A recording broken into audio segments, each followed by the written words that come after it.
car playing like your fingers on the power lines in the backseat of the car? Like, what's the earliest memory that you remember in life? And if anybody can explain, why do some people remember further back than others? I am not surprised by that at all. What? That I don't remember anything under 5, probably. Wow.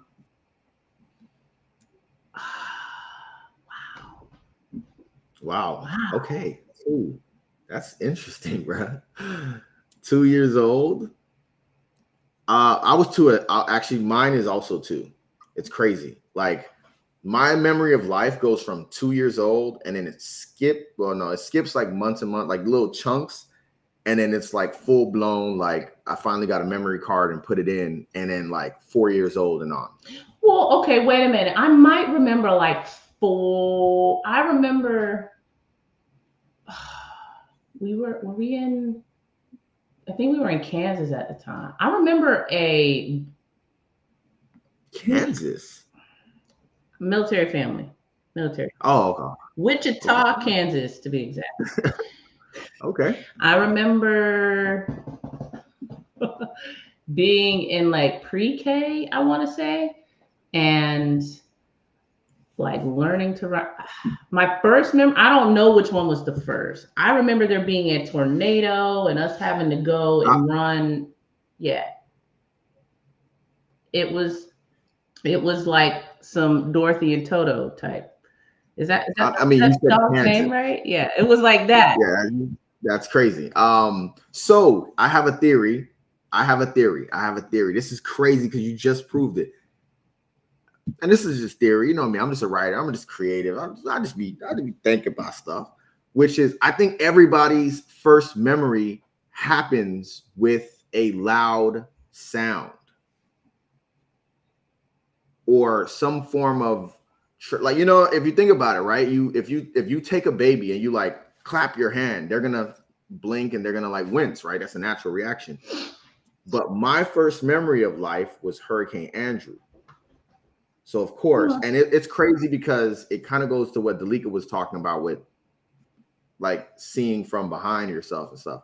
But I was like 2 years old, and you know, if you don't board up your house correctly during a hurricane, air comes in and air can possibly like blow out your windows. So the front door got blown open, and they had to like hold on to my cousin. He had to grab the door. He had to close the door. That was a struggle. And so it was loud because the air was whistling and stuff. And I didn't know that I should not have remembered that until I was like 19 years old. And I talked about it. And somebody was like, there's no way you remember that. And I recounted it to my brother. And my brother was like, yeah, that's pretty much how everything happened. You know, my brother's 8 years older than me. So I have a theory. That's just my theory, that loud sounds, big bangs, maybe flashing lights, whatever, is what I don't know, causes your consciousness. I don't know. There's like jokes, there's joking TikToks and reels about this topic, but I don't know. I feel like I might be on to something now that you're saying that a tornado. That's crazy that you were just running and then you became like, oh shit, my name is Charree and I'm running in a tornado. Like I didn't see, like, Brittany she's going into a place that I'm thinking already. So,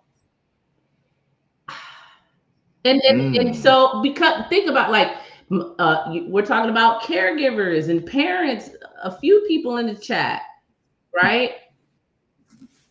Yeah. And who dropped you off at Head Start to meet Miss White? Share. You know what I'm saying? So, I mean, but wait, hold on. Is that like that? I don't know how much of a coincidence that is, because it's like at that age, you're always going to be around your caregivers. You're always going to be around your parents. So I feel like that's a detail that you're automatically going to remember off the strength of, you know. It's a part of human development, though. Mine was the opposite. Loud bang. Mine was related to love. My teacher was the mother figure because mine was not present during that time. Memory and attachment to caregivers. Your caregiver can be anybody. That's a good. Okay. Interesting. I wonder how much research I can find on that. And now I feel like that's going to be a deep dive. I'm going to go down a deep rabbit hole of what is the consistency of everyone's first memory. I feel like, I mean, I remember the whole room. I remember where everyone was in the room. So you're saying that was your first memory? That was my first memory. August 23rd, 1992. Do you remember how you felt?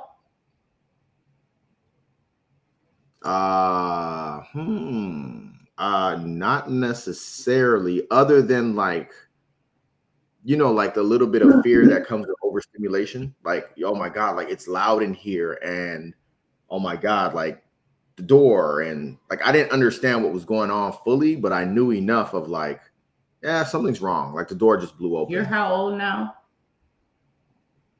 34 next week. I know you don't know what you're doing for your birthday yet. That's fine. Yeah. You're 34 years old now. And if that were to happen today, what do you think you'd be feeling and experiencing? Yeah, you're hitting me with the voice again. I'm just gonna do this. I'm just like, I think it would be fear, but can you be fearful at age 2? Alex, don't, come on. It's not. Is it like an emotional fear? Is it an emotional fear, or is it like reactionary fear of like? I am definitely going to start charging for these. So listen, this is the thing. Just because you don't have the language to attach to, because most of us don't, first of all, most of us don't know how to describe what we're feeling, because we that's why I don't know how to describe it. I'm not sure. So I'm asking all these questions to be able to help you gain some further insight into what it is that you're actually experiencing. So now that you have the language to attach to it, now you have some words you can use and be like, I am feeling XYZ because da da da da da, and so on and so forth. So at 2 years old, like you don't know that it's fear, or that you're scared, or that you're confused. But at 34, you may have a better idea now that you've experienced life, right? Now that you've had some sort of education in some capacity, now that you've interacted with other people, you talk, you have a voice, you're able to speak. Well, I was answering the first part of that question in like, without knowing the definition here, because I feel like the first answer the first almost like automatic answer you're gonna say is like, there were loud noises and I was fearful. But like, because I don't even understand what's going on, I can't really say I'm fearful. I'm just responding, like, you know what I mean?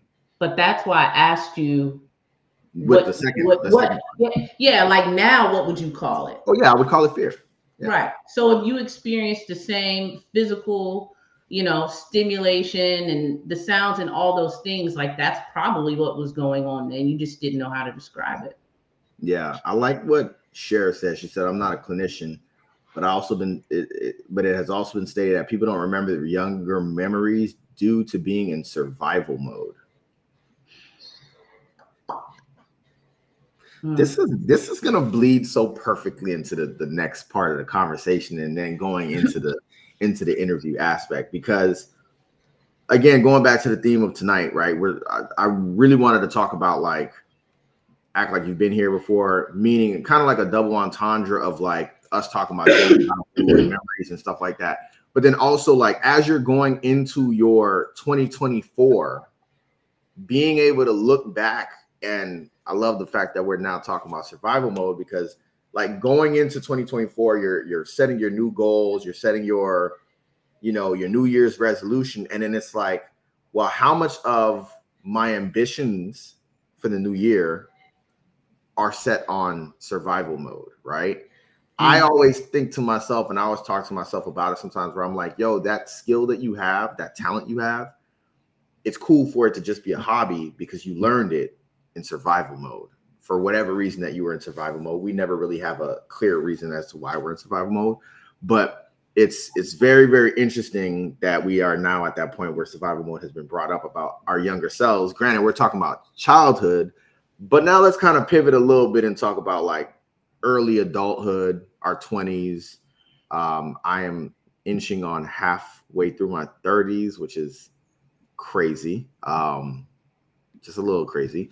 But early 30s and everything like that. So let's kind of pivot a little bit and go into that in terms of first your reaction to Cher's comment, and then we'll kind of take it from there. Are you asking me to? I think we reacted to it. I don't know. Okay. I didn't have much else with it. Okay. Yeah, I didn't. Okay, so we can kind of dive into this 2024 part of it. My bad for that. Was a really long question, by the way. So my bad for that. But 2024 is here. New Year's resolutions, the whole nine. We all have patterns that we repeat. We all have like behaviors. Everyone has their goals, right? Some people's goals are to settle down. Some people's goals are to be better with their money and things like that. And the first thing that I think about with New Year's and New Year's resolutions is the idea that sometimes we set the same New Year's resolution over and over and over again, and we're not achieving those New Year's resolutions because we're kind of always falling into the same patterns that keep us from achieving those goals. And with that, it's like, how do you go into a new year? And this is where the question starts for you. How do you go into a new year reflecting on your own like personal? How should we all go into a new year reflecting on our own repeated behaviors and patterns and focus on kind of ending some of those cycles?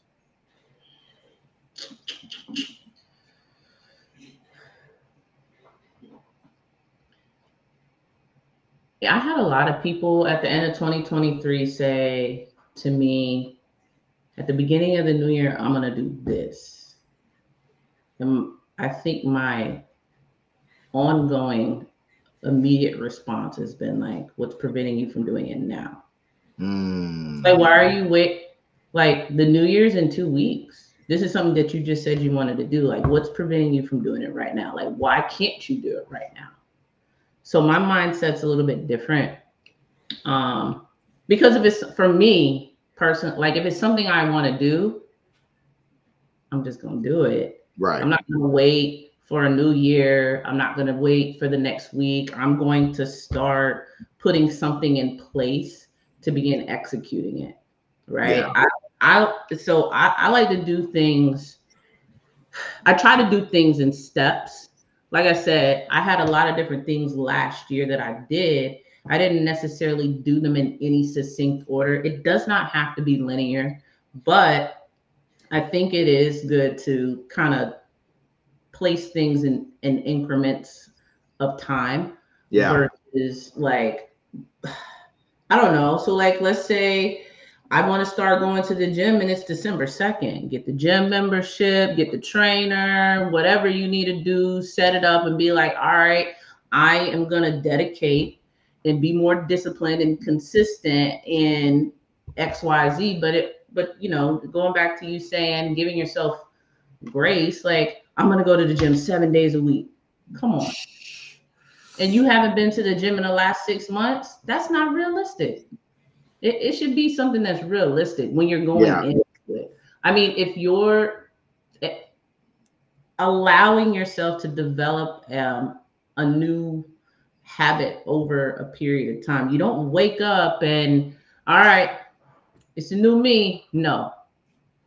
The version right here in front of you that you see of Charree was in development over like the last 3 to 5 years. Yeah. So I love that you talked about the gym, because I feel like that's the first, that's like the most common thing that people talk about when they talk about New Year's. And it sounds like you're saying essentially, which something I wholeheartedly agree with, which is building out the steps in the process, right? And making sure that I kind of slightly disagree with the idea that it doesn't have to be. I don't know if you said it doesn't have to be in order, or you just did not do it in a certain order for yourself.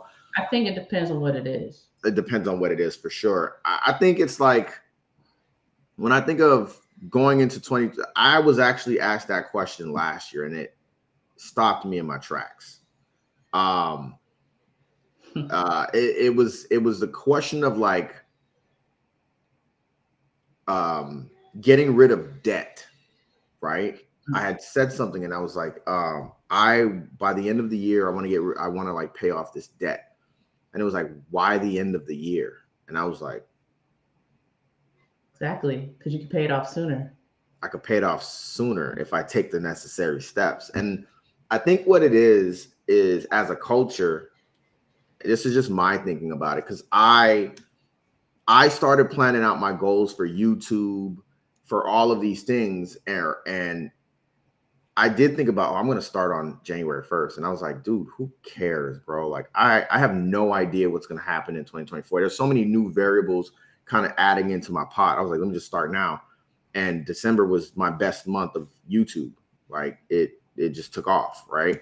And so I think we get so used to seasons of newness where it's like there's always life and the year is like a Monopoly board.